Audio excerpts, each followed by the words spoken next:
Good evening, folks. Welcome to Pin TV Live's weekly show. Sorry to interrupt you there. Sorry about that, boys. Don't exactly know what they were doing with each other. Have a little moment. Go there. Just chatting.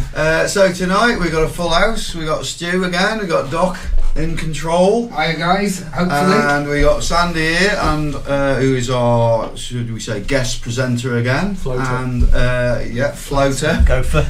And we have the one and only Alan Milway, probably, I say probably because of libel, the best mountain bike coach in the country. Wow, I think on we- you. Let's just say world. Well, Can we do that thing where we say if Carlsberg did training? I suppose so, yeah. You're the boy, aren't you? Yeah. So let's crack on with it. Let's before we give you this, He's embarrassed now. before we give you a good grilling, just tell the folks who are watching Right. who you have coached. Oh grief, I'm going to leave some names out. Not, I don't mean everyone. I mean like world champions. So I worked with Danny when he was 15 till he was about 21. So that was through Champery. That is Hart, by the way. That's Danny Hart. not Yeah. the Gaskell. Yeah. Worked Not the with champion of the world. Tracy Mosley. I've coached Tracy Mosley Yeah. with her back in 09. Worked with Matt Simmons, Yeah. Local. local boy. Manon. Yeah. Whose sister I always thought should have been called Offside. Carry on. Carry on. Old ones are the best. Oh dear. You put me off my track now. I worked with all the Madison Saracen guys. Yeah. The Athertons more recently. Yeah. Cool. G, Rach, Affy, Tay, Martin Mays. Yes. Love Martin. Oh, Love big Martin fan to of bits. Martin. I love He's Martin. I'm such a sure lovely you'll guy. watch him. Yeah, top boy. Really like him. And this year I've just started coaching. I got Brendan Fairclough. I just saw Brendan last week. Wow. So yeah, Fair claw. Fairclough. Yeah. Loves that. Rude boy. So just saw Brendan last week, so it's early days yet with him, but Nice. that was really good. And I work with motocross as well. I work in UK, like British motocross. Yeah. So I'm kept busy and yeah, just trying to win World Cups and World Championships with the guys. Really doing what we can. Cool. And you've got, I just want to mention, little plug to a good friend of mine from Enduro Motorbikes, Joe Wootton. Joe Wootton, Top boy. yeah, whose brother rides for Pin TV, Ben Wootton. Yeah, very very talented from what I understand. Yeah. He just jumps on a mountain bike and he was winning Yeah. straight away. Yes, But- yeah, And Joe's a proper grafter. yeah, And he's got that horrible gene where he looks at a weight and he puts on muscle. yeah, yeah. It's just like he put on 3 kilos of muscle mass in about 6 weeks. I've got that. Wow. Yeah, Yeah, I've got that problem yeah. as well. As I'm like that, except instead of muscle, it's just fat. But I'm quite proud of that. yeah. So we'll go back to, before we talk about sort of what you're doing now. Yeah. I think go back to the early days and sort of how did you get into? I mean, were you riding first? Were you doing fitness first? What's your background? So I used to play football. I Yeah. was really into football, really into cricket. Had like county cricket trials.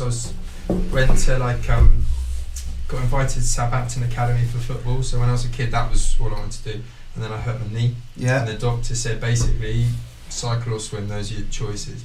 So I bought. Athlete. Well, yeah, but I'm not very good at swimming. Nah. So I bought a copy of MBI magazine, Chris Porter. Yes, if yeah. you remember Right. him, Right. travel all that I've way. got a few old issues. Yeah. Yeah. And that's 1990, the summer of 95 that was, on a holiday in Cornwall, Wow. in the little campsite shop, went in there, bought a copy of that, and that was it. Saw Vulios racing, and I was just like, this is incredible. Entered my first race maybe a year later, and that was a pedal hounds race. Yeah. Yeah. Where was that? Paul Hunt, Long- our yeah. mate. Hello, Long Paul. Long- He's watching. Long Army Camp. Army Oh, Camp, man, yeah. pretty sure we did that. Yeah. You'd love that now. Yeah. I snapped Wow. an azonic stem there in half. you? Yeah. I saw where's Dave, that? so Dave On a Hemming, flat remember track, Dave yeah. Hemming? Yeah. Tioga disc drive, when Yeah. it like whirs past you. Yeah. I was just like, this is just, I love it. Amazing. Yeah. Yeah. Yeah. I remember being there and seeing the. Remember when the animal team was Yes. sponsored by Cadbury's Yes. Boost and they had those sky blue, baby blue bikes and they looked amazing. Yeah. That was like, whoa, turning point. And the Bomber Forks. Yeah. That was You your know what? first. That is exact. The Bomber Force. I just bought a set of Judy Downhills Yeah. in red, Yeah.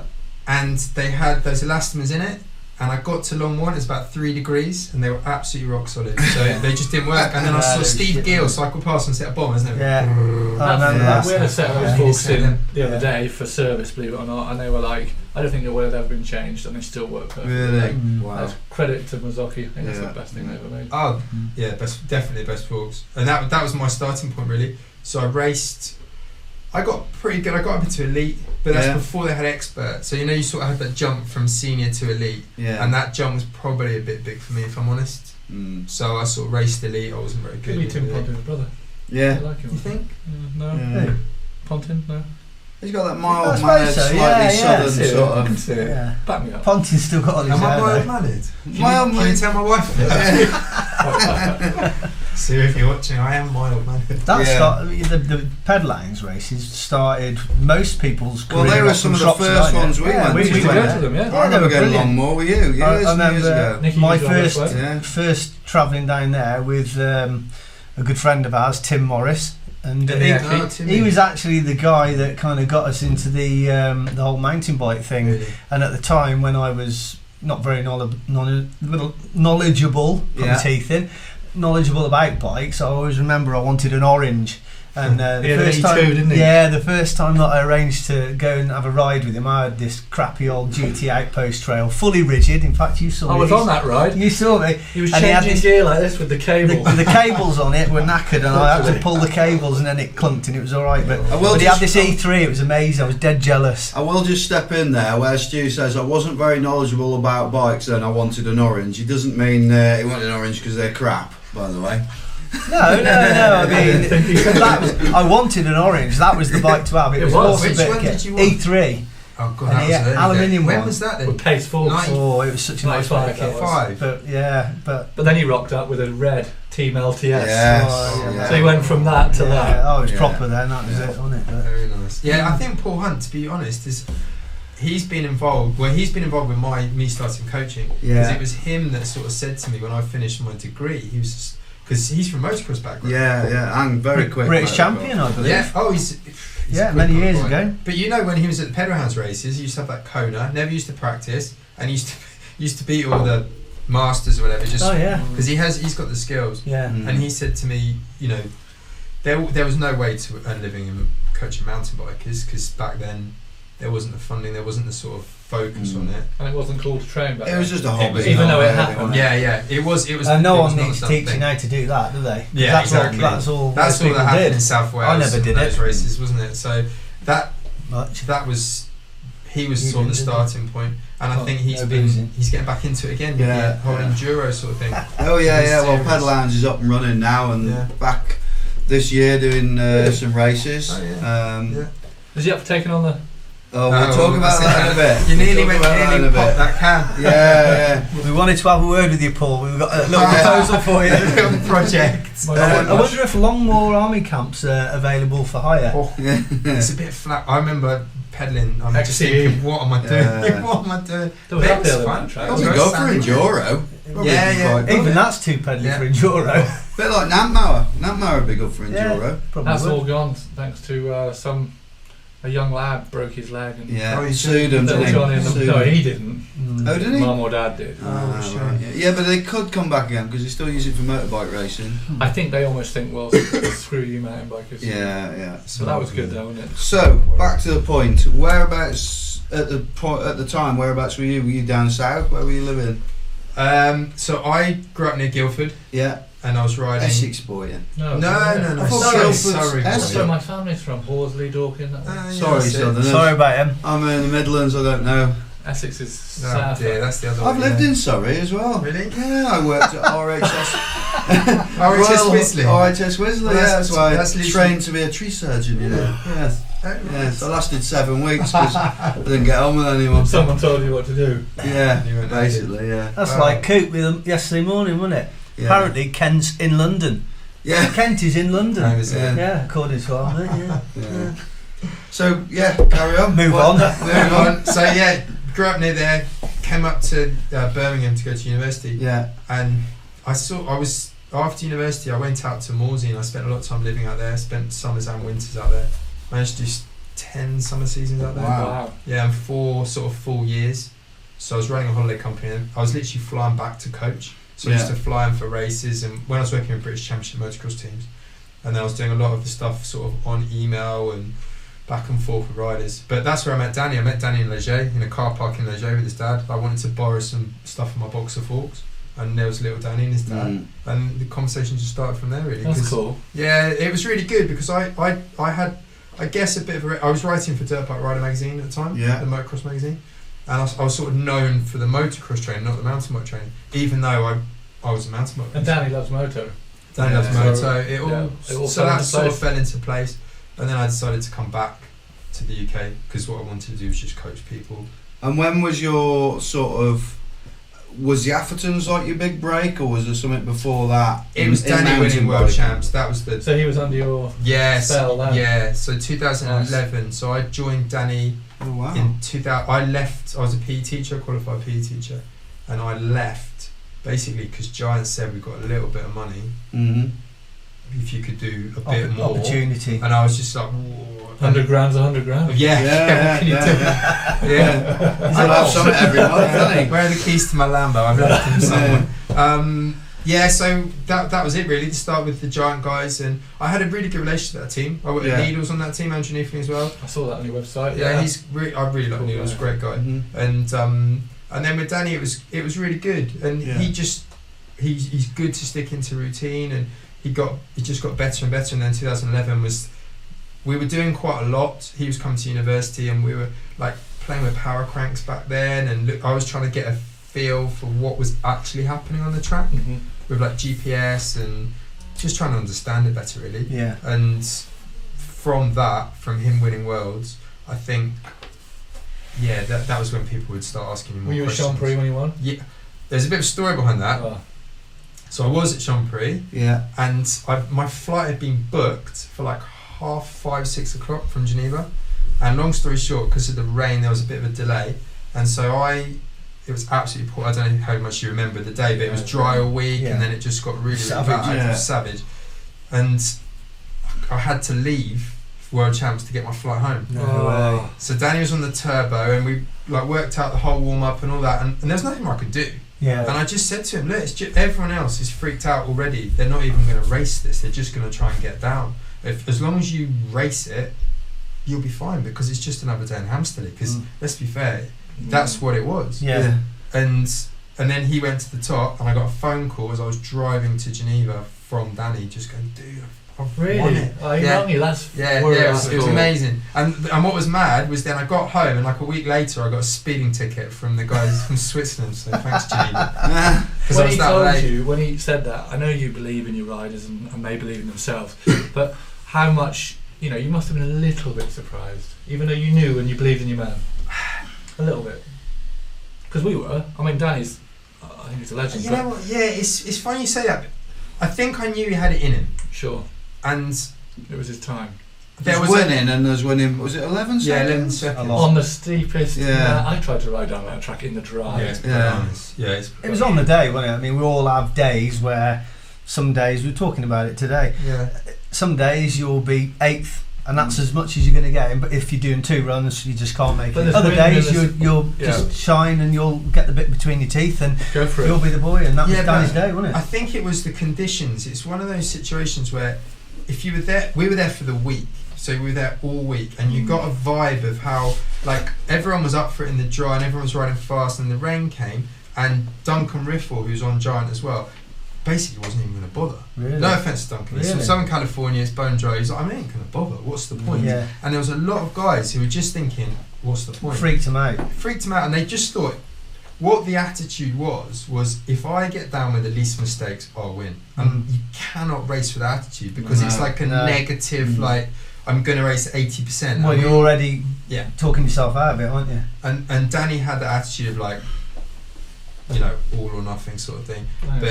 And he had that in that year, like Wyndham, I think he could have Fort William, he was second that year, and he had that and this year I've seen that again. That drive. That this year is I don't think it'd be disrespectful to say the first year that I've really seen him with that bit between his teeth. He definitely stepped it up this year, and Yeah. he's just been Done a roll. a machine, really, hasn't he? So, He just wants it. Yeah. He really wants it, and he really wanted it back then. And I think he had an injury the year after. yeah, Had a horrible crash where he got caught in some tapes. He came around a corner and there was like they taped off a jump, yeah, and he just got tangled up in it. And yeah. to get back from that, and it's not easy.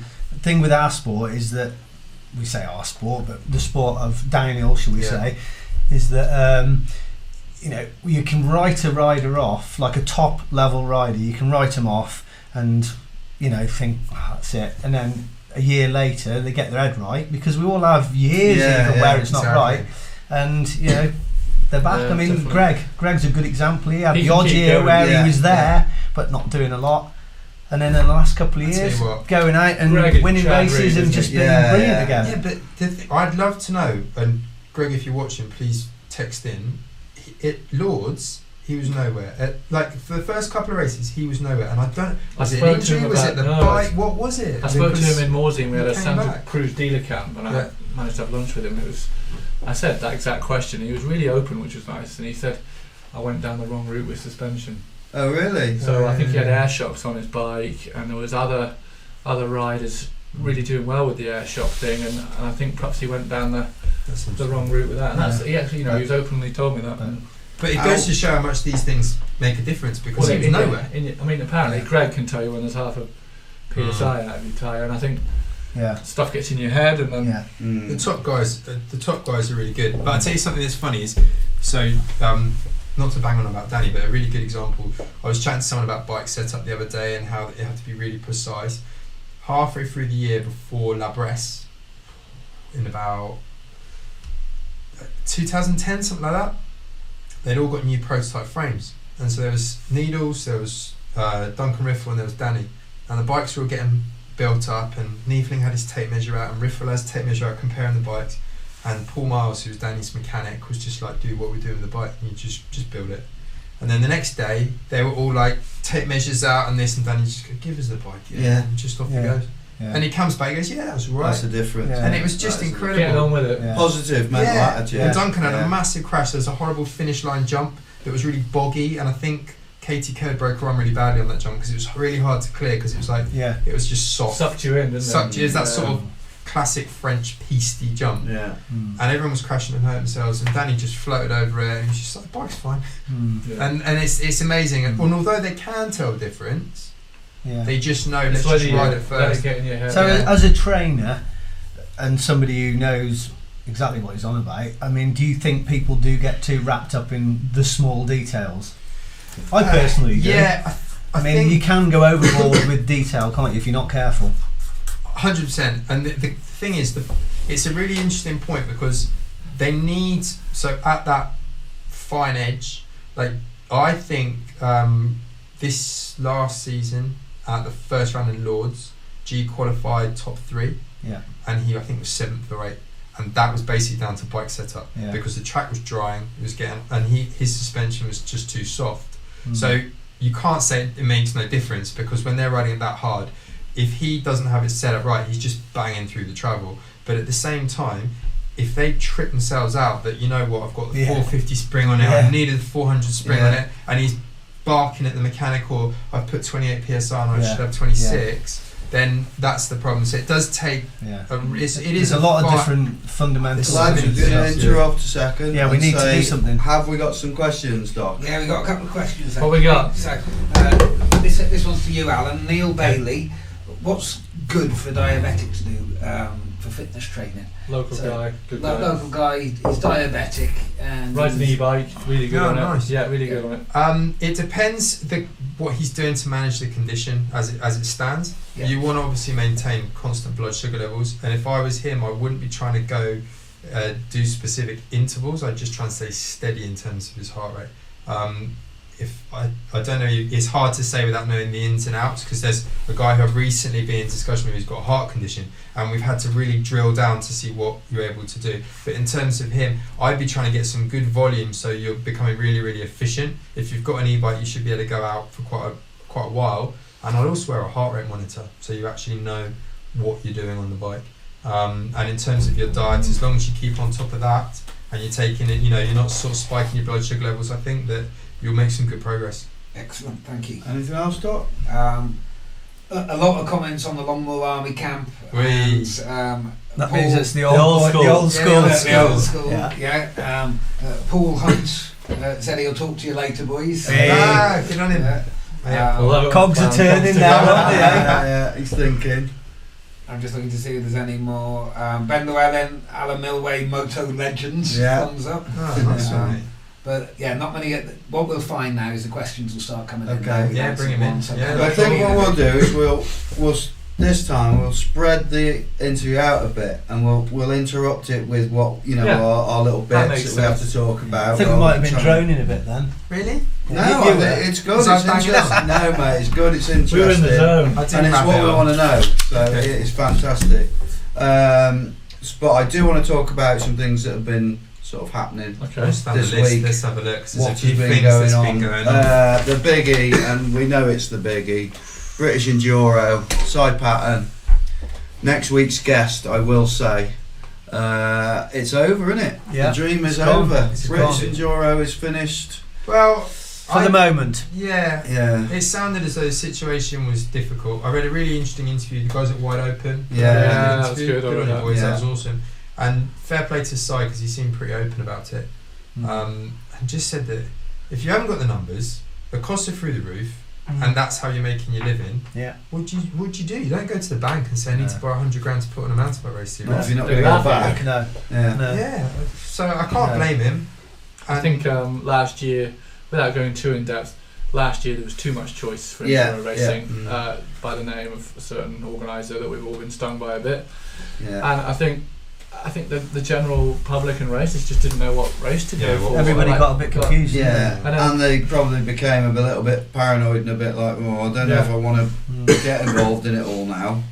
So maybe it'll pick up. There's still so many regional races, and there's a lot of races that are filling up, especially up in Scotland. I mean, it's wild. A lot to choose from, isn't it? You're not going to be short of racing if you want to race in Europe. No. I think the problem is, where is that stepping stone for those young guys to endure it? I think we'll see someone step up and do 3 national rounds this year. I'm not sure who, but I think we'll see it. We'll see. Anyway, that really is for next week's discussion. Cool. That'd be interesting to watch. Obviously, tonight's topic is all about training, without obvious reasons. So anything about that, send us your messages and questions in. Another thing worth mentioning, I got a message by Kev Duckworth from PMBA Races. There is I've got it written down. October the 14th.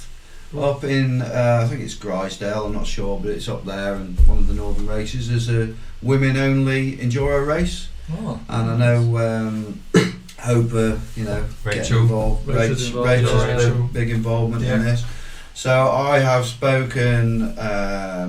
We've spoken to Meg about this. Meg, who's our sort of guest presenter, who's going to be on in 2 weeks' time. And I think hopefully, if all goes well, we're going to send her up there, and we'll probably go up as well, put a dress on. No, but we'll go up and I'll get the hair on again. Get me hair fired up. It's quite a nice opportunity to get her racing it. She can make a vlog, and we can just report on it and maybe do. I'm not sure they'll allow summit on. I'm not sure they'll let you.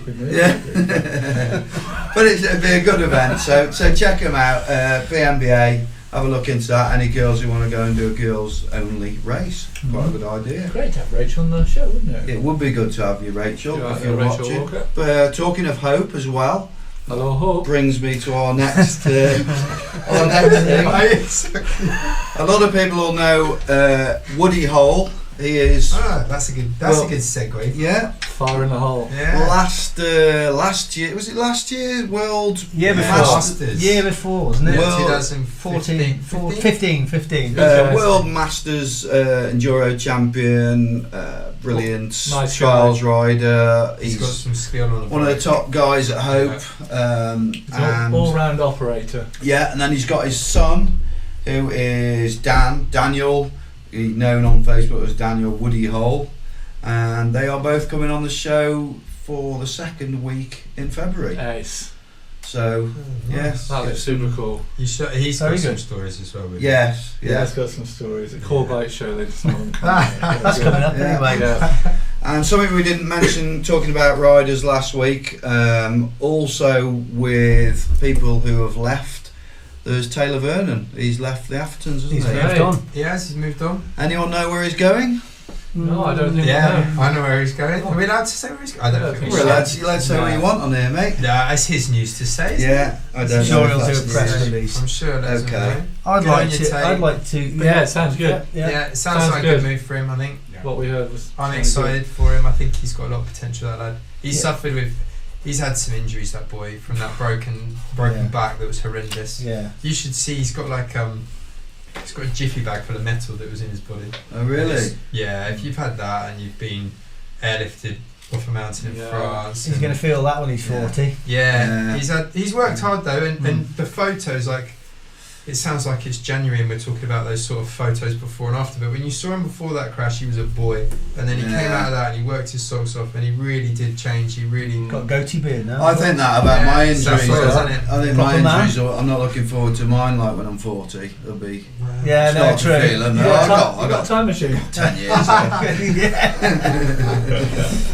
Why don't we So- have a bit of a talk about the Saturday night first round of the AMA Supercross Anaheim 1? Yeah, I was watching which it is today close on my to lunch break. our hearts in here. Well, three Love of it. us anyway. Love That was it. good, wasn't Who's it? not into moto? You're not into moto? Me. You're not Me. into moto? It used to be, Oh, yeah, didn't you? yeah, I just don't watch it. I just, Yeah. yeah. If it was on, I'd watch it. I just not one of the things I Okay. think I had it on about. Sunday. Yeah. Sorry, guys. Love Sorry, everyone. I'm not into it.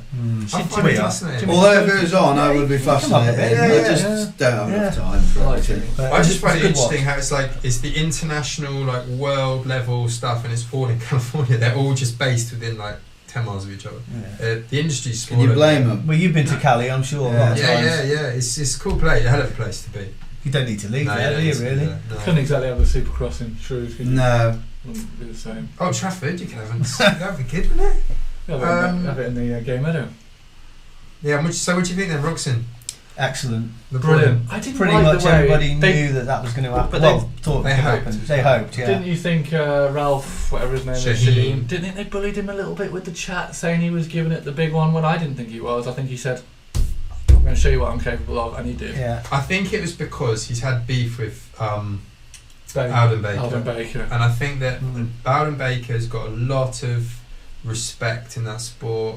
He doesn't need to have people say those things about him, but I think Roxon's a clever guy. Yeah. He's just stirring the pot. And He rocked up in his suit. Yeah, looked and to cool turn as up in a hell. suit, Yeah, and fair to him. I mean, he got a lot of grief for that, but yeah, I mean, he was saying that, like any other high-profile sport, that it's time to take it to the next level. Maybe Right. it is. And you look at his Instagram account, and he is humble. He I don't, is. he's yeah, a, I don't even he's think a he's decent cocky on guy. there. I just think No, he's a no. nice guy. And what were you saying before about the prize money and the 250 lights? yeah. So this was interesting. There's a thing on Transworld Motocross. They Lights. put in a Lights. really interesting comparison between the 450s and the lights class, which is the 250Fs, and the 450s. I'm trying to remember how much they. Oh, I wish I could have the figures in front of me. So the 450s get decent prize money, but it's more on bonuses. That's where they make the Yeah. money. The thing that I found interesting was that I think the winning prize, or the winner, took home about $3,000, something $3,500. Yeah. That's from the race, though, right? Yeah, that's not bonuses, but that's from the race. Yeah. But I think, and please correct me if I'm wrong, but that sort of is equating to the sort of World Cup downhill. There's not massive amounts of prize money to be won. It sounds to me like they both need to go up a little bit. the Yeah. prize money. Yeah. I think they're both equal. Prize- So the 450s are getting quite a bit more, I guess. Yeah, you can take home if you. I think it went down to like they were taking home like $6,000 if you got into the main event, or $9,000 if Yeah. you got into the main event. And let's be honest, if you can get in, that's what I'd love to see in mountain biking, is if I could qualify for that race, if I could get into that top 80. Yeah. Now I know that 80 is perhaps a lot, and this is another debate because they've been talking about cutting that number Yeah. down. Yeah. I think if you can get into that main event, Should get a grand. you should get some money, because at the end of the day, it's going to cost you a lot of money to go. You've travelled and you've made the effort to go there. And and you're feeding that machine as well that earns all the money. I heard at Hardline you got X amount of money first starting. Yeah. That's usually to pay for the hospital bills after that. Yeah. Well, same with Rampage. Have you heard that Rampage has started to give, like, it's a fair chunk of change now, a good few £1,000 to the riders. Get yourself over there, you know, because... So they should. Yeah, well, they should. Absolutely, Because they need your money. Yeah, well, it is, because at the end of the day, if you crash, I hate to say it, but you might be the highest featured rider in the coverage. Yeah, of course, yeah. Because you've ragdolled it down a mountain. Yeah. But you haven't won any prize money because you ended up in hospital. As long as everyone walks away, that's what we Anyway. I think we should continue a little bit. I want to move it on to the Athertons and when that started and where you're at now, how it ended, that kind of thing. So my relationship with the Athertons started actually back in about 2007. Yeah. Oh, wow. Yeah, because G emailed me like out the blue. Did he know how to email it then? It was very polite. Yeah, it was very polite emails. Yeah, he was very polite and basically. Oh, right, Mom. No, it was a bit. I've got to give him credit. He got in touch and we put together something for. It was his, I think, first senior world champs was at Fort William, which was 2007 Fort William world champs. No, 9. I don't know. What's he now? No, it 29? wasn't 29 really? now, isn't he? Yeah, it was 07 or 08, something like that when it was at Fort William. Okay. And so we put together a plan to see him through into that world champs, and he got bronze. So something worked. But then they were going to America for their winters. I was living in France. Nothing really happened. So did it start off just G, or were you sort of training? No, so as well? it was my relationship was just directly with G. But then it didn't really amount to anything after that world champs. Okay. Just because of what was happening. And then I was working with Danny, and then literally at a national, I got me, Brownie, and G just sat down and had a conversation as these things happen, and it just started from there. Brownie have a high chair or normal? He had his Cuban heels on. Yeah, bless him. We love Brownie. We love Brownie. We love Brownie. We do. So it started from there. So I started working with them 4 years ago. I've done 4 years with them, and it's been great. I'd say it's the most professional team there is in mountain biking. Yeah. They take it seriously. They invest in themselves. They've got a good headquarters. They know how to good do office, video. haven't they, Stu? Very excellent office. It hasn't been built very well, but what's in there? It wasn't built very well. We didn't build it, but we did repair it. It's all right now. It doesn't leak anymore. No, it's a good setup. It really is a good setup, and I've loved working there. I really enjoyed it. My time there. They're good lads, aren't they? I mean, they are. get a lot of stick for being And Last, yeah. all the lads. All the lads. And the girls. But they get stick for being, almost coming across as straight edge, too professional in a sport that primarily was about having fun and all that. But they're dead nice people. They are CG really down the people. local. He's When you look at them, once he's had a pint, he's a different guy. They are grassroots originally, and they're all like a good laugh. Yeah. Which always amazes me why they won't come on this show to show that they're like that. I'm sure they'll. I'm sure Dan will say something one day. They're just the difficulty is they're so busy. If you think when I was turning up, we'd start coaching at 10. They might have had a media commitment before then, or had to do something. They walked into the office and been asked 25 questions. Then we go and train. Then it was lunch. Oh, we've got an interview with the Times or Rebel on this, or someone wants that. Got to get through that. Then you got your afternoon session, and then something else. Can you sign X number of things? It's a job. They could have got up a bit earlier, maybe. You got to hand it to Brownie. The curtains were shut for a good hour when we used to arrive. Yeah, that's right. Yeah. Brownie was just full black hair when he started. He was. That's true. You got to I hand had it a full to head of hair when I started there.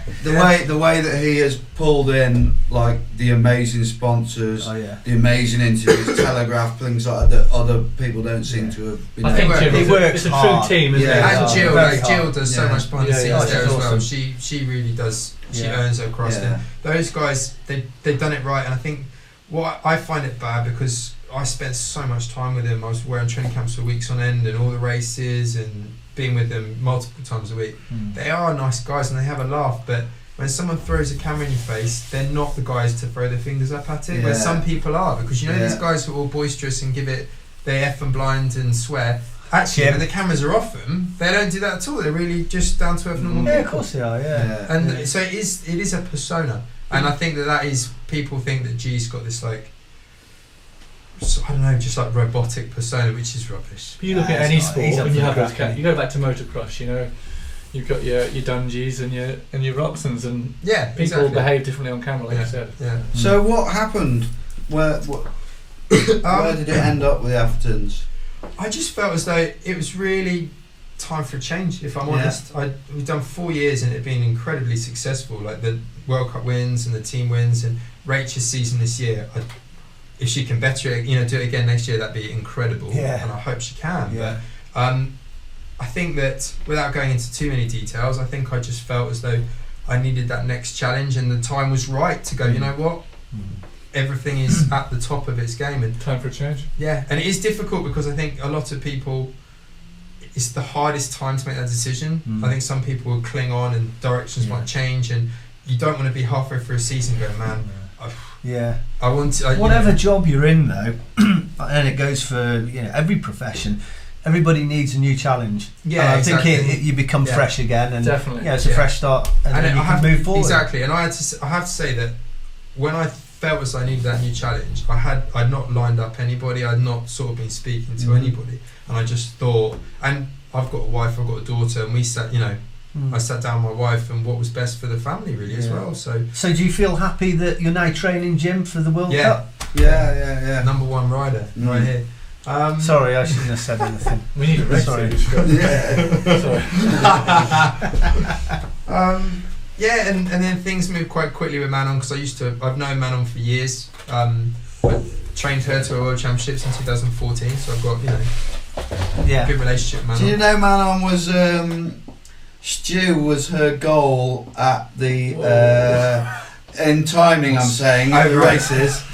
She was after me. I'll reword that. That's bad, actually. That sounded bad, because I've known her since she was 5. Anyway. Her results in the British downhill, Stu's time was her goal, wasn't it? Yeah. And tell him the whole thing that you had going on there with 2014, I rode through Commercel, and throughout the year, I didn't know till halfway through the year, and she said, "You're my goal." So she obviously, Will had said to her, you need to focus on another rider, and this is what you get. And I think she might have even got bonuses from it, but it turned out that I was the other rider. Did she say, "Look, I'll give you 20 quid, just slow down"? Well, at the end of the year, we had an agreement once we'd realised what was going on, and the agreement was that on social media, the loser had to post "smoked by."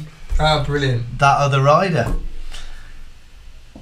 Who put what? And I managed to sit back and read her social media. And it turned out, through nationals, over the whole year, I beat her. I was half a second quicker. Really? That was all it was on the whole year. It was that close. I think, you know what, we are joking about it, but you're a legit rider, and that shows how good she is. She is. These girls are amazing. I was doing something with Rach. I was doing a coaching day with Rach for a group of girls up at Revo Bike Park, and I'm going to make myself look bad here.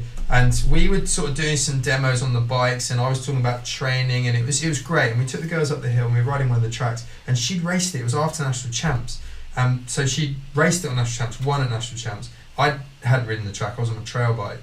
And she was like, "Oh, just follow me down this, it'll be fine." Because I've done a lot of riding with her. Yeah. And we barreled through this section, and I could not believe the pace she was going. Yeah. All the girls were there, and I was like, things are getting too rowdy for me. I had a massive crash into a tree. I thought I'd broken a rib. I just got out, tried to brush it off. I was so, I'm fine. And I was like, this is unbelievable. I don't know where I'm going.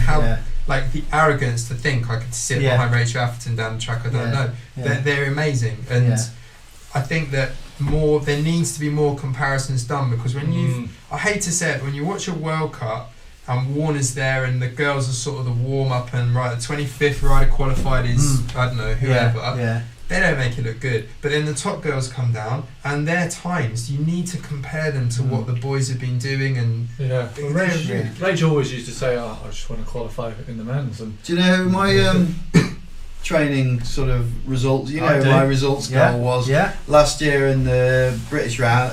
Any Enduro, if we were there together. You might know this lady, Tracy Mosley. Yeah. And did you beat her overall? I didn't look at the overall. I remember going to a few of them. I saw her.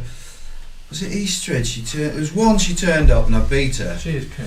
Yeah. And then I saw her at the next one, and I saw James, who's her fella, and Jim, as we know him, and he said, "Hey, she's been on the road bike. She's unhappy with you beating her at that one." And it was a bit peddly, and she absolutely smashed my time. She's so fit, it's unbelievable. But yeah, she's horse, isn't she? There needs to Very be more. good. You worked with Tracy, did you say? Yeah, I did some training with her back in 2009. So when she was on Trek, World Racing, Whiteley's team. Because she's only Malvern down the road. We used to go down there. We used to train in a cattle shed. Did some plyometrics in a cattle shed over through some trough, and she clipped her shins on the trough doing plyos. Ow. And do you remember when Salomon were doing that? They were sponsoring those enduros up in Kielder Forest. Saab Salomon. They were doing these sort of one-off events, and I was up there with her, and she pulled down her her knee pad to show me this massive bruise and scar from the plies. Fair play. Yeah, she works hard. I think that with enduro, more girls riding enduro, you see them out the weekends more on the trails, don't you? Because when we were growing up, there was the old girl who's being dragged along by her boyfriend, hating every minute of it. Yeah, and it's good now that the girls' categories, they're full, aren't they? There's a lot of girls' categories, whereas I guess for the early years, for the women that wanted to race, it was probably a little bit demoralising having 2 or 3 in a category, but now it's the world's an oyster, isn't it? So, Definitely. Anyway. Doc, anything else going in, mate? Yeah, we got a few questions now. It always happens once we've had 1 or 2 sessions on this. Right, Johnny Ward asking training tips for the over 50s. God, the over 50s. This is his brother. This is my brother. He's not exactly. He's not He's a machine already.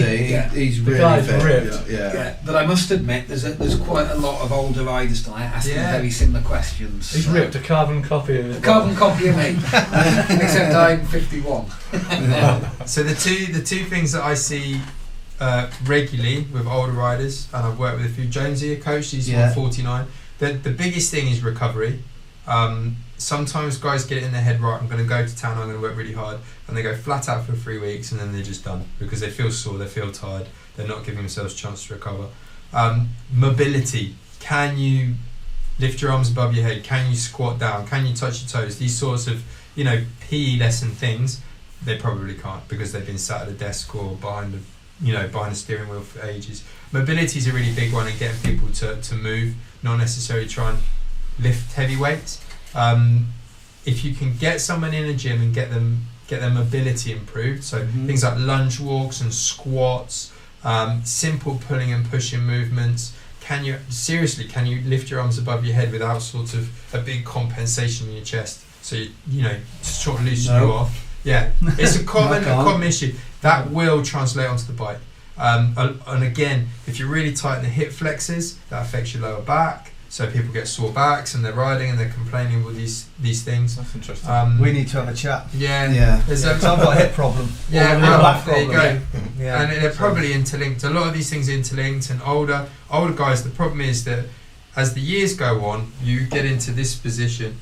And unfortunately, as soon as you come out of that position, you're going to have all sorts of issues. I remember 2012, I first got into the sort of enduro thing, and I decided to race, and I hit it really hard, the training, and I was doing 2 nights of circuits a week, 1 night of Thai boxing a week, and then I'd go out, and on the weekend I was just exhausted. Was that when you lost all that weight? You lost lost weight. I was doing that. I hadn't seen it for a while. I was doing that 2 on. What was it? 5 on, 2 off, whatever it is. 2 days of fasting, and I lost You had no energy, did you? I had no energy. But this is the problem. It is a fine balance in the recovery. As you get older, sort of even over 30, 35, it's the recovery that's a problem. So if you're going to set yourself training, make it very manageable. So it's just a manageable goal.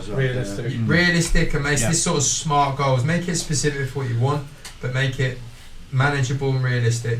And I wouldn't get carried away with these super high heart rate training. It drives me bananas. You see it in the media, and it's all about high intensity training. Yes, there's definitely a place for that, but for older guys, you will metabolize fat much more readily, you become more efficient, you'll lose weight if you just get out and get some hours under your belt. You don't need to be going mad, you just need to get out on your bike, and that makes the biggest difference. Anything else, Doc? Hi, it takes, this is from Rob Smedley. Yes. It takes 7 minutes to finish downhill track. What's the best way to prepare your cardiovascular system? Is it just a case of 7 minute sprints, or would you recommend? Hell of a track. Where's he riding? 7 minutes? Is he out in Morsing? Living out there, top to bottom? So this is one of the common problems, and I see it, I'll sort of link it to motocross, because the common thing is a motocross rider will go, I've got a polar heart rate monitor, I'm going to strap it to my bars, press start when the race starts, they come back in, they go, Alan, I've averaged 194 beats a minute for 30 minutes, surely I have to train at 194 beats a minute for 30 minutes. And that's sort of what that question is relating to, is do I need to just go flat out? It's without getting sort of boring science, you sort of have different energy systems, and ultimately if your aerobic energy system, that underpins everything. Mm-hmm. So if you haven't got this capacity for work, you're going to get tired really, really quickly. So if you do really, really hard work without that, you're just going to get really tired. However, if you don't do interval training and high heart rate, high lactate work, at the bottom of that course, your arms are falling off, you're sitting on the saddle. So it is a case of building up a mixture of exercise and get stronger. Yeah. Always bet on the strong horse. You need to be stronger. Someone asking, what is the best training exercises for downhill? That's going to cost you money. So this is the gym based. They're talking, I guess. I'm a big fan of getting strong. Simply put, if you're stronger, you're more efficient. You keep your posture on your bike. I love squats. I love deadlifting. I love pressing. I love pulling. Doesn't all have to be with a bar, but I don't like to do lots and lots and lots and lots of reps, because you're not going to get any stronger. You just get tired. Mm-hmm. So whatever he does, tell him to halve the number of reps he's doing. Straight away. That's a good tip. Good tip. How do I train long range torque in my thighs and calves, so the ability to put down, say, 70% power, 75% power for a minute or longer? I didn't quite understand that. Can you say that again? So what he's saying is, this is Luther. Hi, Luther. How do I train long range torque in my thighs and calves, so he'll have the ability to put down 75% power output for about a minute? So I think he's looking to endurance over a minute, max power over a minute. So you've got two sort of things you're looking at when it comes to training. What I look at when I'm testing people, and that's when it comes to lactate in your blood.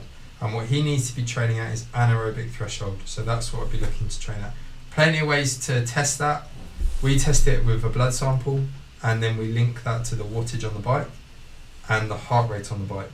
So if we took a blood sample from you throughout a test, I can say, right, for you, you need to be 210 watts, your heart rate's going to be 160 beats a minute, that's your interval, and then you come back out of that to recover.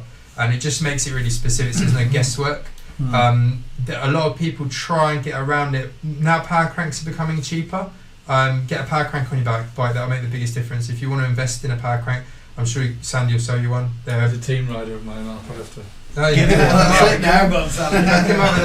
You'll give him one of them for nothing, wouldn't you? Of course you will. It's good, your team boss, isn't he? I think that's... Imagine if he didn't give it you now. That'd be embarrassing.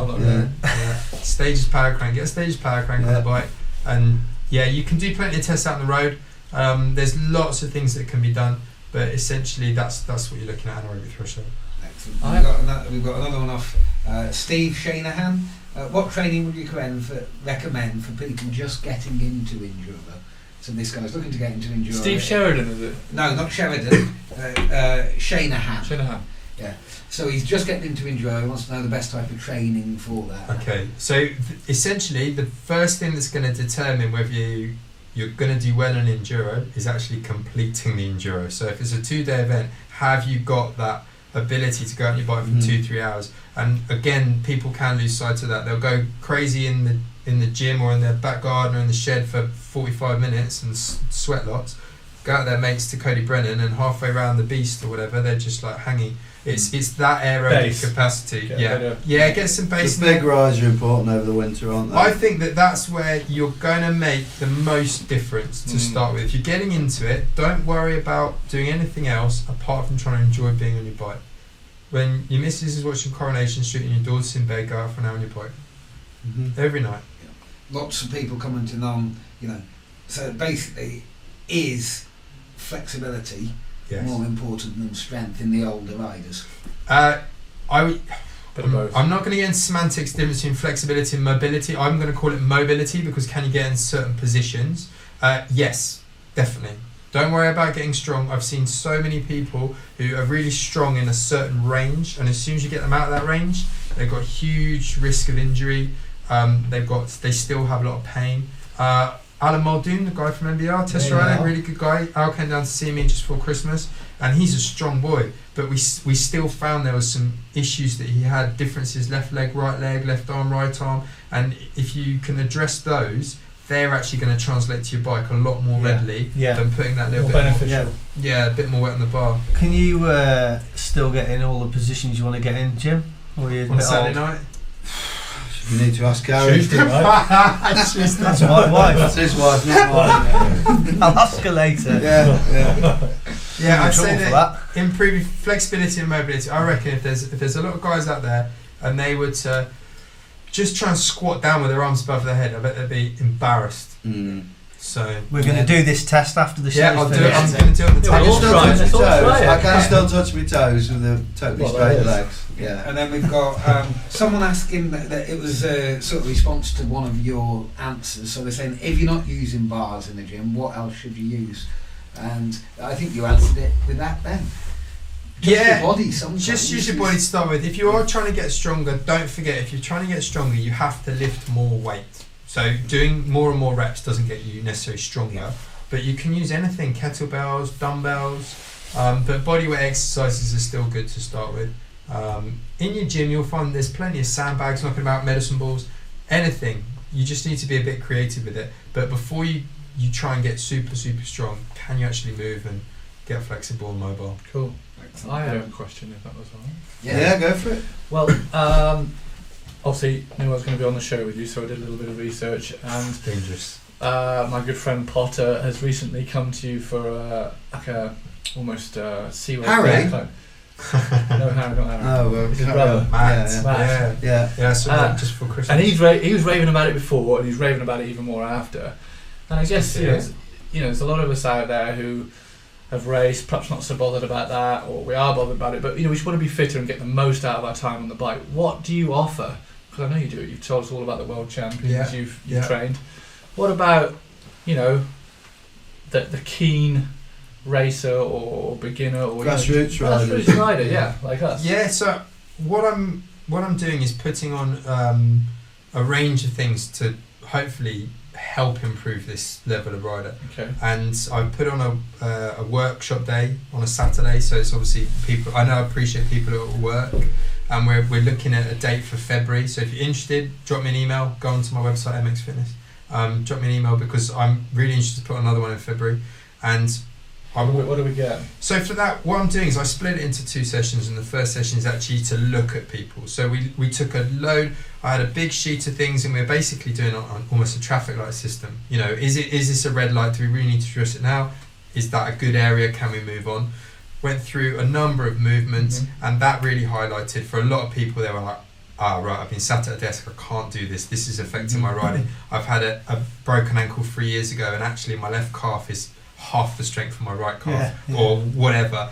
And so we looked at those areas, and then we did some robustness testing where we took some numbers, and I've got a mountain of data. I love a bit of data, and I can sort of show people I need to get you to 20 of these or 30 of these, and if they're down at 10 and 15, they know, right, we really need to address it. You're setting goals, you're just setting goals, analysing people and giving them specific things to go away with.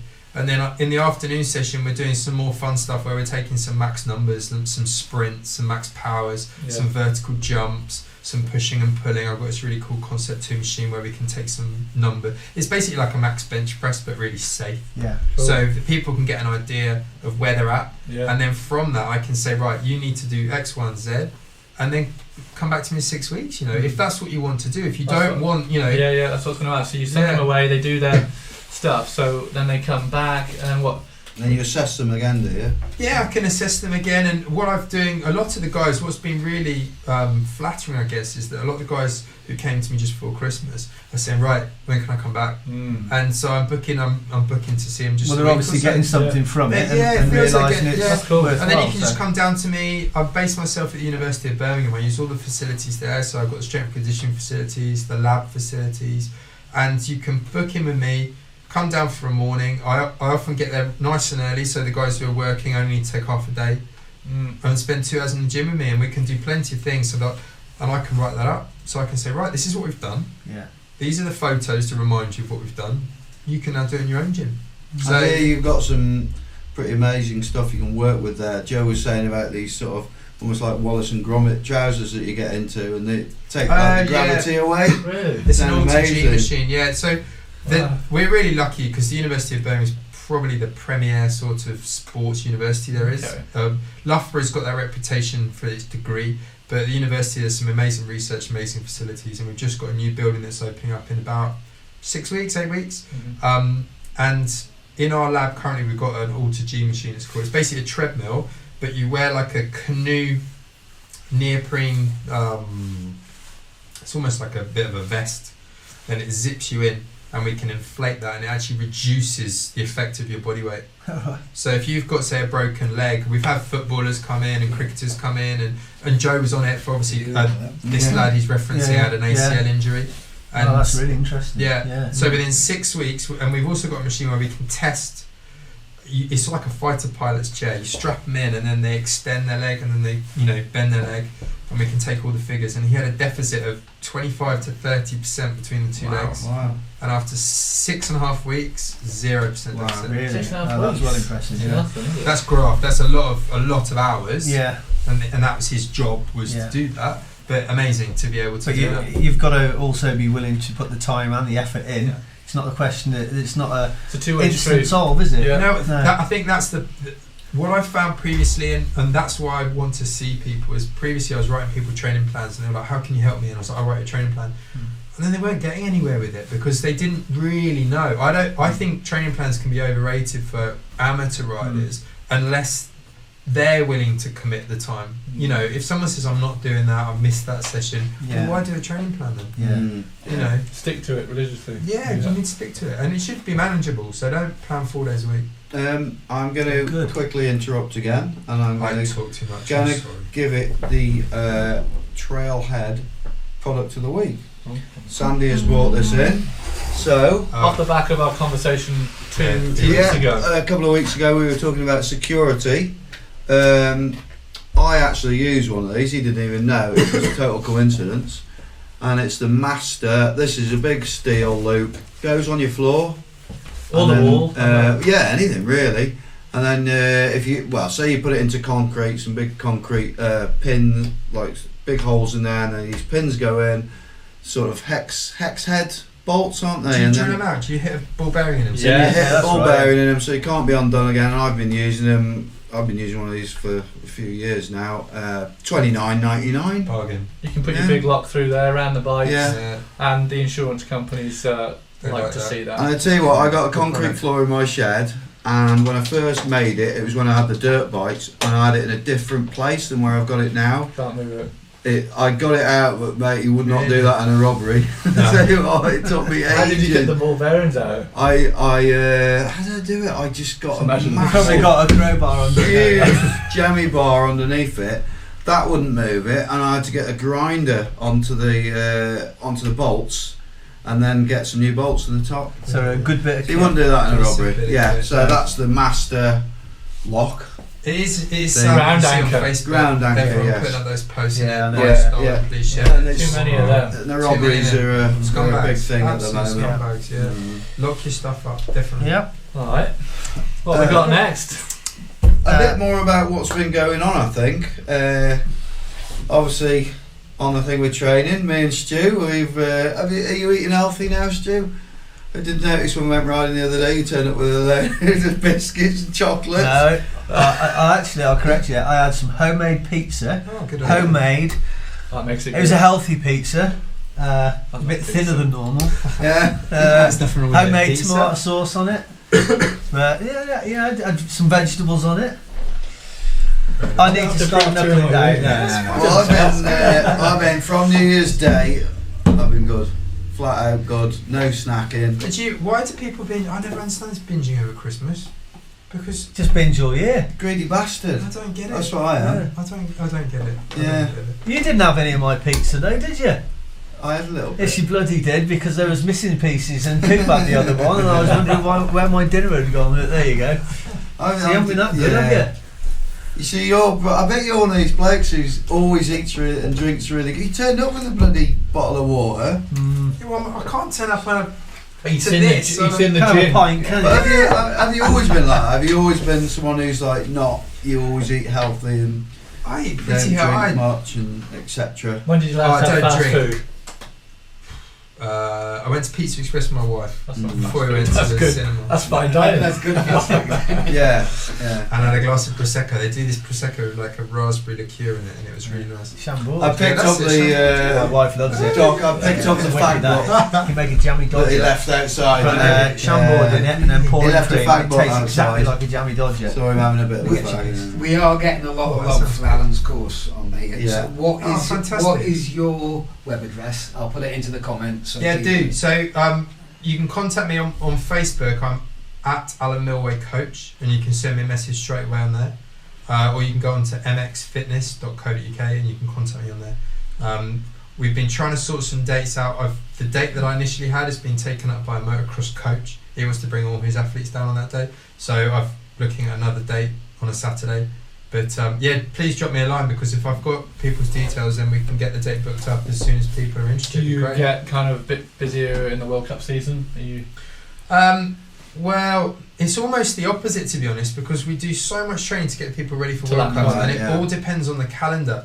Do you go to the races? Yeah, I go to a fair few races. I'll be going to the European rounds probably, but I quite fancy riding a motorbike to quite a few of the rounds this year, just to get myself there. Tell us about your motorbike, because I know you've got a road bike. Is it? I've got a couple of bikes. I'm really into I love my bikes. I've got an old BMW R45, a 1983 R45. That's cool. And I've stripped it down to the frame, and we've rebuilt the engine, ported it, polished the engine, so it's got a few more horses. Boxer engine, powder coated the engine casings, custom suspension. Fox made me some custom suspension for it. Was that Paul Shep? Yes, Shep. Shep, big Shep. Shep. He told me about it. He showed me the Down picture. Shep. Yeah, he's been mate. Brilliant. Down Shep. I know our older viewers will know what that is.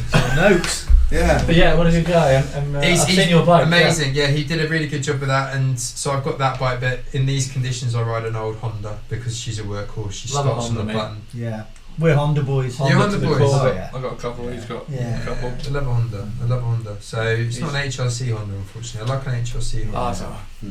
But not yet. Back to the Straight diet. back from the Supercross. With the dietary stuff, do you advise people on what to eat and supplements and things like that? We're quite lucky at university. There's a really good nutritionist who's based there, Hannah. Yeah. Good on you, Hannah.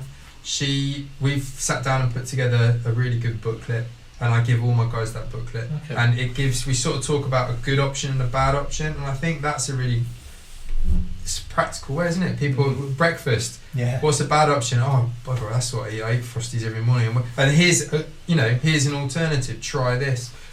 That's the way we're trying to go down the route to give people practical solutions. What would you say with exercise and with dietary stuff? A classic sort of don'ts that people do. Yeah. They come in and say, "Well, I do this. This is good in it," and you go, "No." So the biggest. Excuse me. You probably see me shaking my head in a minute. The biggest problem I see is it's unhealthy snacking. It's people taking it. So they sit at a desk all day, or they don't have an active job, and then they're grazing on biscuits, as you were saying. They're having loads of carbohydrate at lunch, which they don't really need. They're having big dinners. They're sort of eating the same foods whether they're training or not training, and you can he's thinking it sounds familiar. Yeah. Hey, look, you don't get a body like this from eating crap, right? And fizzy drinks, I think, is another classic. No fizzy drinks, huh? I like the odd fizzy drink, I'll be honest with you, but only if I feel as though I've deserved it. If I've been out on a road bike for 3.5 hours, I'm going to have a can of Coke. I don't care what anyone says. But if I've been sat in front of the TV all day, or I've been sat at my desk, or, you know, it's not an active day, and in this day and age, I think that people going, I can't believe the size of the coffees people are buying nowadays, and they're these sweet coffees, syrups and syrupy stuff. Yeah. It's just taking in calories, and once people understand that there's an energy balance, if you're taking in 2,500 calories in the day, if your body's not using 2,500 calories, you've got an excess. Now that excess has got to be stored, and then the next day you're doing, and the next day you're doing. It's just building up. You're just building up, and then you end up putting on weight. Do you know what annoys me the most in that? Something I see quite often is you see kids, young kids, like 12 years old, coming out of the shop, big can of Monster, or some other type of that's energy. where other drinks are available. I've got to admire for saying no to his contracts. It's terrible that. Yeah, and you want to, especially if they're with their parents, you want to just say, look, what are you doing? What are you letting Well, half them the drink parents that probably for? don't even know, do they? That's the you see them when they come. I used It's to be education, isn't it? Really, it is education. I was a PE teacher. I'm a qualified PE teacher, and I've seen it when the guys come into school with a pack of hula hoops and a fizzy drink, and it was 8 o'clock in the morning, and I was just pulling my hair out when I had it. Yeah. It's just sad. I think it is. I just try and make people understand this. Try that. Protein intake if you're training a lot of. The problems I see with female athletes as well is they don't want to take on enough carbohydrate. Unfortunately, because of the whole sort of the media, you know, women. Yeah, they're pressurised into not having this, that, and the other. And that, you know, I've seen problems with iron deficit. It's quite regular. I have 2 well-known girls that I've coached in the past had sort of iron deficits that we needed to address, weren't taking enough carbohydrate, and it's because they didn't want to refuel, because they were like, I can't have all of this pasta, all of it, because when you're training, when you're on training camp, you basically can eat what you want. You need those for the amount of calories you burn each day. And that's that's what people don't like to understand. And you hear the famous stories of these guys. Well, you watch the Tour de France rider when they finish across the finish line. It's crazy. Straight away. Can of Coke, get me this, get me that, eating all of this, and they're skinny as anything. I remember a few years ago, it was the first year I did Enduro, that would be, I think, 2012 or 13 or something, and I went away, it was actually for an article, racing with the Athertons, and it was the only time that Dan and G have done an Enduro together. It was a mini Enduro at Haldon Forest. Oh yeah. And I spent the weekend with them and stopped with them and that, and I've never seen people eat so much. Just like every hour, they're like at night time, you know, watching telly, and I've had my tea and I'm like relaxing, they're like munching away. Oh, what's wrong with you? I remember them saying now they were sort of at race weekends, they were trying to get something like 6,500 calories a day down them. The amount of calories that. But good calories, I guess. Yeah. As well. Well, Afi had this great trick, and this is a good one for if you don't want to have a camelback. He had two road vests, and you know the road vests have got those pockets in the back. Yeah. And he put one on backwards. So he put one on backwards, so he had 3 pockets there, and he filled them with food. So like trail mix and all sorts of foods. He had 3, and then he'd zip the one up, and he'd have 3 in the back, and he'd fill that with food. And that was it. We were off for 6 hours, and it was just it was amazing. And then he'd have his water, and he'd stuff another litre bottle down him, and he's probably been one of the favourite guys I've ever worked with. He's just amazing. Because you've got sort of 2 different athletes. You've got like one athlete who just wants to beat somebody, and you've got the other athlete who just wants to give it the absolute best, and that's Afi. He doesn't care about beating anyone, and that's probably why he's never really made it to that very top. The guy's strong though, isn't he? Yeah. Oh, he's amazing. But a brilliant athlete. A brilliant athlete. Yeah. And it's a bit, from my point of view, I'm disappointed that he's never reached the potential that he could win EWSs, he could have won, you know, whatever he, you know, raced. Yeah. And he did. He's had a successful career, but brilliant career. You know, I think that when you put G and Afi together, that's the difference. G just wants to be. He doesn't. He just wants. So, if we take away the racing aspect out of this, and we're talking a load of buddies are going out for the day, and they're doing, for instance, the Beast at Cody Brennan. They're doing the Beast. It's the biggest one there, 40k, and it's quite a grueler. Yeah. What should they be eating in the morning before they go? And how, you know, what sort of gap between them eating and then them riding? Yeah.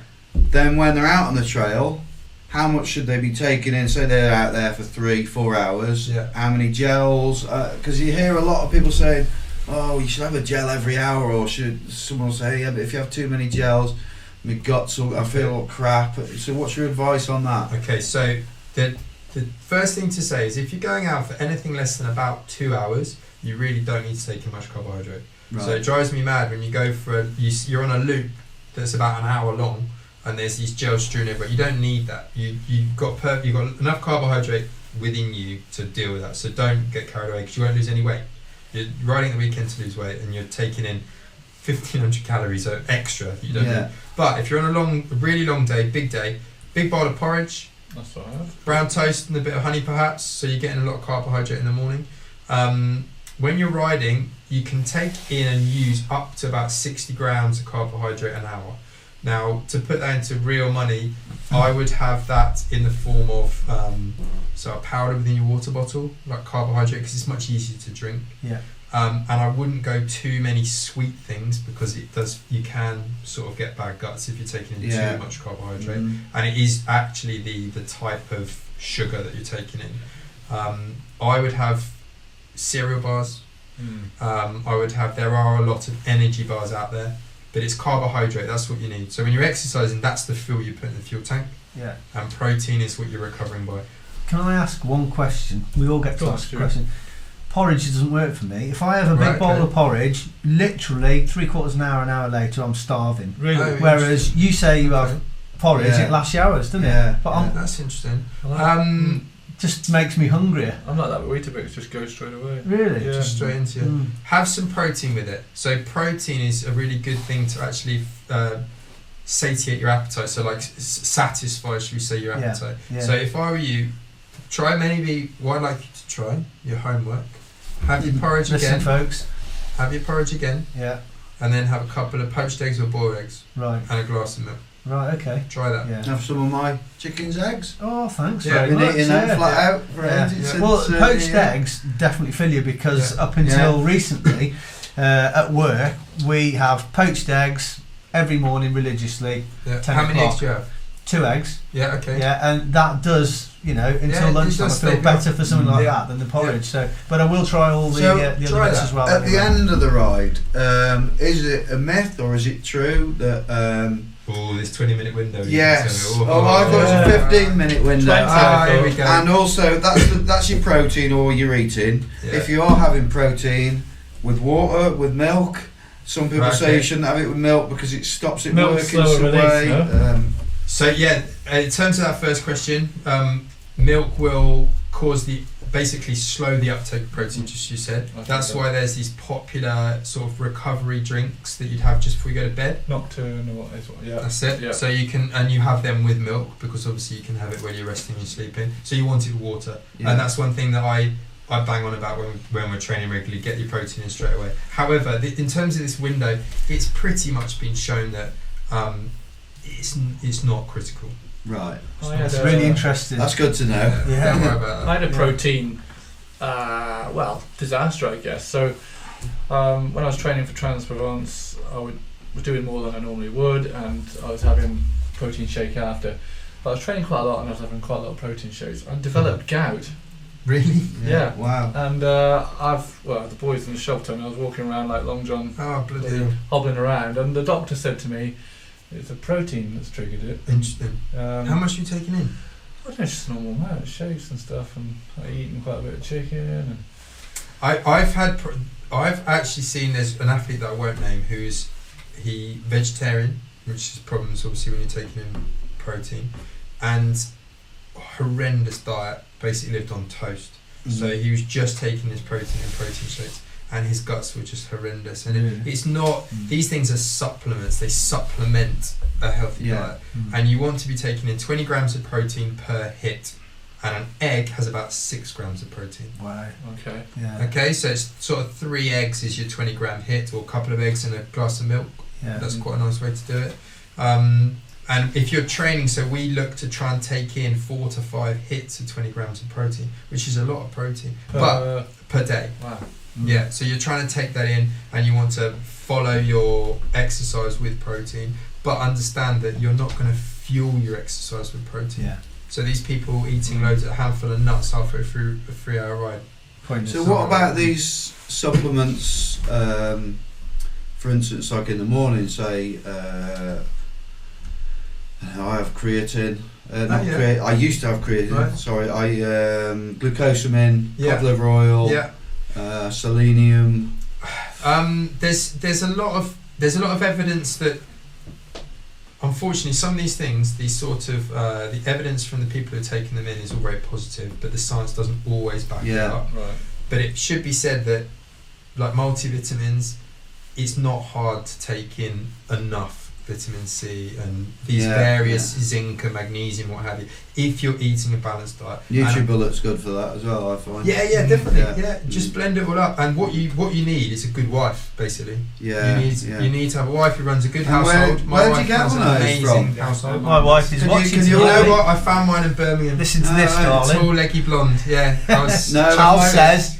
Since the new year, my wife has been out there getting the chickens' eggs in as well, or sending the kids out for them, and doing me eggs every morning. There's one interesting one, the egg thing, because for years and years, don't have too much eggs. It's really bad for high cholesterol. You know what? Yeah, and that's the yolk has got the cholesterol in it. The protein white is just protein. There's no cholesterol in that. Yeah. So what would you say to somebody who says, "Well, I'm having 4 or 5 eggs a day"? Is that too much with the yolk as well, or?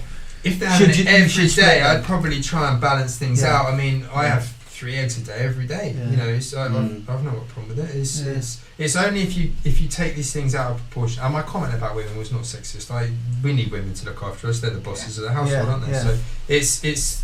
I think really it's just a case of looking after yourself. Being sensible. You're not going to be able to go down to the service station. Moderation.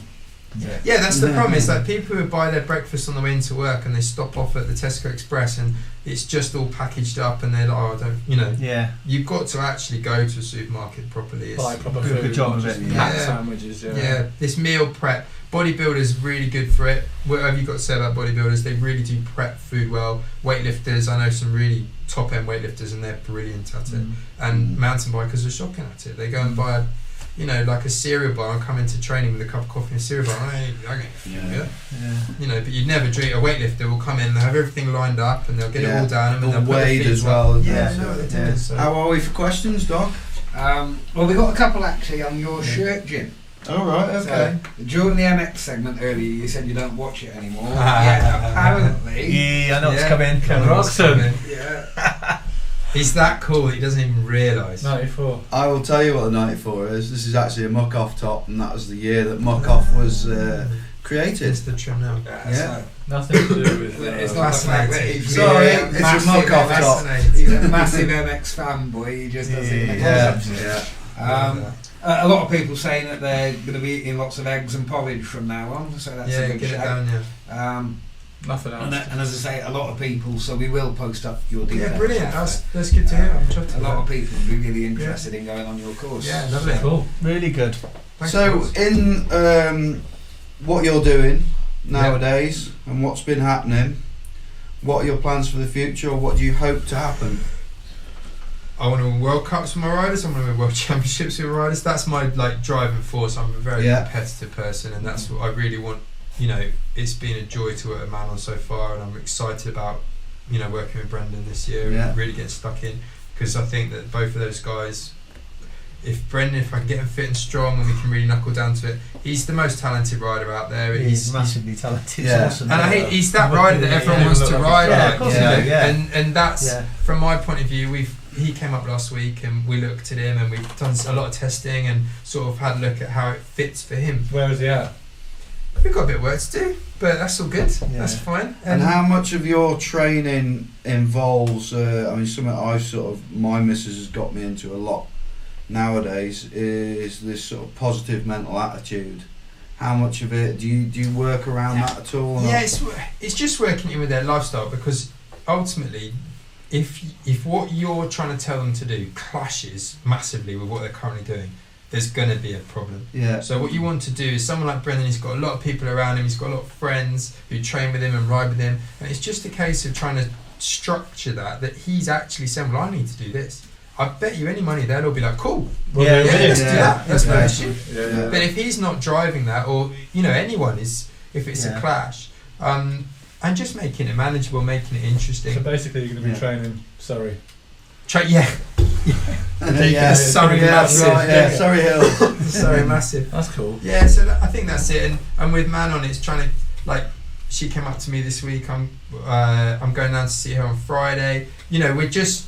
How long have you been Keeping working it- with Manon? So we started up again in beginning December, Right, sort of okay. November, December. And how's her fitness compared to Rachel?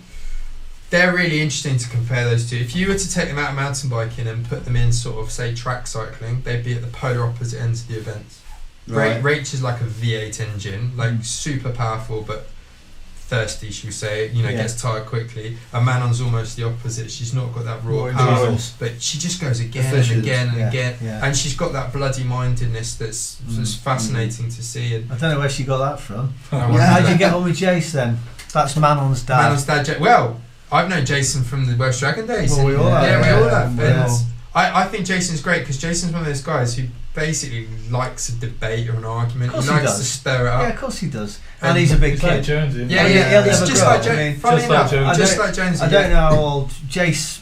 I guess he must He's be got to be in 50. his 50s. He's got to be 50. 60. This He's is, backflipping this is his the guy courses. that runs Ramp World Cardiff, and runs it's a skate basically his park. baby. He's built it from scratch, and he's still riding BMX. Still Yeah. amazing, Yeah. and because he's so awkward, Yeah. he still rides. Yeah. He's a Yeah. brilliant. Well, do you He's remember him? inspirational. Do you remember really, when yeah. he was when he was running the Dragons? He was just like, if I can't race, I'm not going to bloody bother running Yeah. it. I'm doing this so I can race. Yeah. And he'd barge in front of the queue and get his bike on and go to the Of course, top. yeah. And And Yeah, you right. remember Stu from those days? Yeah. Because we used to go to On those, the and rock Stu, wall. you used Yeah. to win so many of them, didn't you? I had the But other one, yeah. the timing and the organisation, Oh, we you used got to to have admit, some was a rows. shambles. Yeah. And we used to go down there, and like Jason would be getting so het up, and he'd be like, you could see him boiling. Yeah. And Stu would come in, what's happening in timing? Come on, what's that like? No, absolutely zero sympathy. Yeah, You'd I have him was- nearly crying, I wouldn't was you? very frustrated.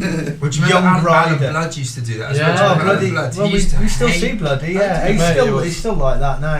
But I mean, everybody's different, and adrenaline is a powerful thing. And you get to the end of the run, and you're pumped, you're and pumped you up. want to see Yeah, what your yeah, result yeah. is. I mean, Yeah. in some like enduros and stuff, you do have to wait for results, and it's Maybe, frustrating when you put all that work yeah. in. Maybe that's why you won some money, because you put him under that much pressure. Yeah. So He just let him said, win. "Take it off." It scared, We're just scared him rounded down. into it, but no, I mean he's a good guy, Jason. He's a and great guy. You can see where Manon gets a grittiness yeah. from. Yeah, Yeah, definitely. definitely. Yeah, I think that those events were just ahead of their time. That's the Oh, problem. I mean they're better. They're Can you not imagine here than running a lot on of a tracks mountain? these It days. was a proper mountain. And the Yeah. trophies were better than anyone else. Oh, I've got them on my mantle. Oh, but they're brilliant. They're lovely, aren't amazing. they? I'm, Really I'm really good. proud to have won it. The good old Yeah, days. yeah. That was the good old days. I just want to also say, what have we got for this week's giveaway, Doc? This week's giveaway is a Kotick beanie, Kotick Beanie. nice. brought in by Che. By Che Granby, who was one of our guests about 6 weeks ago. So,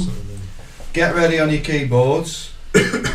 And I've got a new one for you here, and this will test out who's super fans. Loyal. Right. If you want to win that beanie, what you got to do is you got to message Doc now on this saying who our first ever guest was. That Go. could be That's not the interesting. answer. It is. Not sure. No, it is definitely the answer. Yes. Actually, you better show me because I don't know who it was. Better hope it is right. Yeah, it was. Yes, Yeah, it is. it It was, is. yeah. Yeah. And then, while we're waiting for these to come in, Now you were a guest. UK Enduro presenter. website has gone live again. Oh really? Literally within the last 9 minutes. And what does it say? At the moment, there's lots of people saying, "Whoa, is it so?" This is Steve Parr's old Basil Brush has stepped up. You sure UK Enduro, or are you talking? UK Gravity Enduro series is now. Steve closed it down so no one could Yeah. post. It is now. Oh, he's on the open wind again. up, He's isn't on he? a wind up. isn't Good he? old Steve. Steve, if you're bringing it back, I Yeah, messaged Pull your finger out. I messaged Steve in the week actually and said, just quick sentence. It said, "Big comeback?" ? And he said, "No way in 2017." Oh well, there you So go. I think He's that's, firing it up, ready for 2018. Yeah, Takes a there while you to go. warm up. While we're waiting for that, Doc, you could do the photo of the week, I guess. Yeah. Yeah. So And I recognise Is that what I can that see on face. there? Yeah. yeah.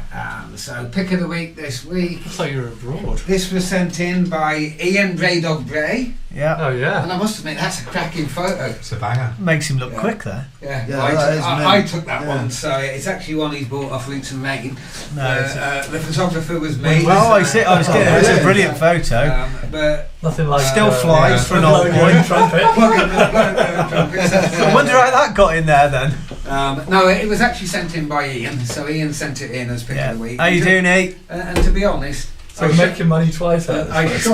shot this section. I was shooting into the sun, and it worked really nicely for about 20 minutes. And then the sun got into the wrong position, Where is that, mate? and it killed it. Forester Dean. That's his local, was, isn't it, Yeah, Ian? a nice local. It was a mini downhill down there that we went down Yeah. to. And I That'd think be a looks World just Cup. before it drops Could into be, the couldn't it? It forest. looks like it's wicked, isn't Good it? photo of I love riding there. Yeah, It's just so fun. Just fun. At the Uplifts moment, efficient, isn't it? lots of Just people. so nice. Lots of people are answering. We're getting loads of answers coming in, but But not no right one's one. got Well, it. I'm going to give you a little Come on, clue. chaps. I'm going to give you a little There's clue. a clue coming up now off Jim. He's a rider. He's a rider. He's a rider. Oh, Is that what pelican? colour is that? Well, what colour's that? Who's he ride for? So, This is moving getting on. interesting. Might as well spell it out. Vlogs. Our latest vlog that went up is still the jockey ride, which has been very successful. Mm, We had fun. How many hits we got on that? over 500 now, is it, Doc, on the jockey ride? Good. Something yeah, like it's, that. yeah, it's 600 and some odd. On 600 Facebook, yeah. the viewer was about 1,500. Yeah, oh, And that's that was brilliant. just a little bit of Yeah. drone footage because Jim had gone to the hospital with the cards, so I couldn't do any of the video. But right, there's still. Oh, we have a winner. Hey. Well done, Zach. Zach Thorpe. Oh, Well done, Zach Thorpe. Yeah. Nice one. The boy, the legend. Good on you, Zach. Local pinner. Yeah, Right. local winner. Is he a local boy? Take that Yeah. back with you then. Can It'll be in the shop for you, dude. yeah, that'll be in the Sandy shop. will I'll take get that back to the for you shop after. for you. He's got a cool dog Yeah. as well. Cool dog. Very good. Um, We need to do some adverts. yeah. Really? Have we done the Trailhead one? Did We you don't do need that? to do the Yeah, trailhead let's do one. that. Sandy's here because it's We got the mugs out. Tim, innit? Tim, he's trailhead. That's cool. You know who he is. He's got a great shop and he's a nice bloke and the coffee's great. Yeah, and we I'll got give you that Unite. fiver later. No problem. We got our little Welsh friend from Unite Components, haven't we? Andrew Cooper. He's still off injured after doing his far too big for him drop at a certain place. Built by Rich Guppy. Yeah. Yeah, Silly yeah. drop. He No actually is reason. Huck Norris. Yeah, he is, yeah. And Rich what Guppy. was he saying when we were? He says when you've been injured on a certain job, he says you've got to go back and do it again. Yeah, he said as soon as he's better, he's going back to do No, he's it. pig And headed, so that's came his up- season gone probably. Came up short on it. Was probably at least a 20-foot drop. It Might was have to take my massive. camera up for Yeah, that it's a one. bit, yeah. And he hasn't really been able to It walk would have been a since then. small feature in Yeah. Rampage. Oh, really? But he's better at making nice products than he is at doing drop-offs without getting Yeah. injured. So Yeah. Unite Is he able Components. to make his nice components with this injury? Yeah, What's he because all he at? does is that and press Yeah, the buttons he up just there. buttons. Does it? Oh, really? Yeah. Well, Yeah. to be fair, he picked a shovel up. Was it yesterday? Oh, And, mate, what was he like though? Oh well, We he was took all right him- stood in one place, but if he We took had him to digging move, some then jumps, and he is such an engineer that he spent like so much time to start with. But if that's going there, that one won't be quite right there. We need a plan, and we're like, just get on well, with it it. turns out, and within Dig the 5 minutes of biggest being there, he was sticking his oar in, and we Yeah. just told him to shut up and, Oh, and give him a shovel, and then he was all right yeah. then for a bit. But I did see, before we move on, a prototype from him today, actually, on email. Can't say exactly what it is, but he's really moving that brand forward, and it's yeah, another form of chain device. yeah. Ah, Really, right. really cool. I didn't So know We're going to that. be using those products this year, aren't we? Yes, we So- will. On should be good. the my bike is on its been- way, is it? the Starling is built. Is Wow. it? It is built, Really? and it is being dropped off tomorrow at the powder coaters, Cool. and then it goes on to 7. Oh, the frame's been built. The frame, sorry, the frame is built as in Got ahead of welded. myself. Yeah, I was like, Welded. Mm. This is steel, remember, and it's powder coaters tomorrow, and then it's going straight off to 7 Pot Customs for its amazing paint job, and then it goes to our next advertiser, Nice Busy segue frame. in. yeah, which is in Visiframe, who will be They're local boys, aren't they? Very local, yeah. Good friends of They ours. will be covering it in tape and making sure that it doesn't get Stays scratched. 'Cause pretty. if that gets scratched, I'll cry. It'll be brand new forever. Yeah. Nice custom kit going on that.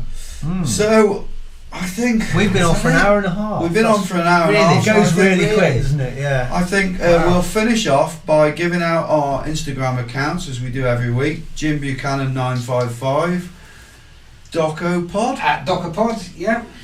Stu Hughes 954. They won't get hold of me on that. No, At Hughes 954. okay.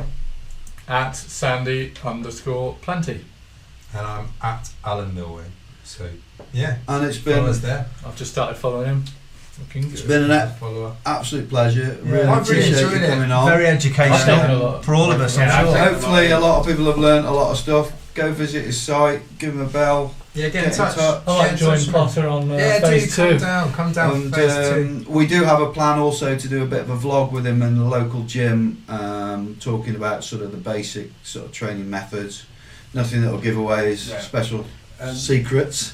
On the giveaway, I actually, although I missed one that had sneaked in against all the Sandys, because everyone thought you, Sandy, you were the red herring in the room. So Hannah Wilson will also win a Kotick. Oh, right, And okay. I'll drop it down at the shop because she's a Shrewsbury lass. isn't She is, She's yeah. She is now. Yeah. So, Very good. Brilliant. So there'll be 2 beanies going back down. Have we got 2? I've got 2, yeah. Well, I can take that to a call Yeah. for her. Yeah. We Okay. must- Yeah, we're going to course. Mustn't forget to ask everybody to like and subscribe. Cool. YouTube Forgot page. about that. YouTube, yeah. Yeah, so Pin TV. Quick run through, Doc, how to do that. Get on YouTube, Get on YouTube. open an account. Open an account. If you go to our Facebook page, there's actually a link that will take you straight to the subscribe button. Oh, so you haven't right. got to So mess it's really around. easy. And Easy. you just, if you haven't got an account, set yourself up an account. It's free, and then you'll be notified when we're putting videos up and when the content goes up onto YouTube. And it Perfect. also helps us. So get on there, get Awesome. subscribing, guys. Brilliant. thanks for joining us Thank tonight. you very and much. we will see you next week when we have side pattern for grilling. That'll be a good one. And we will grill him. It will be interesting. See you later. Have a good Cheers, weekend. guys. Bye. Thank you. Bye. Ta-da.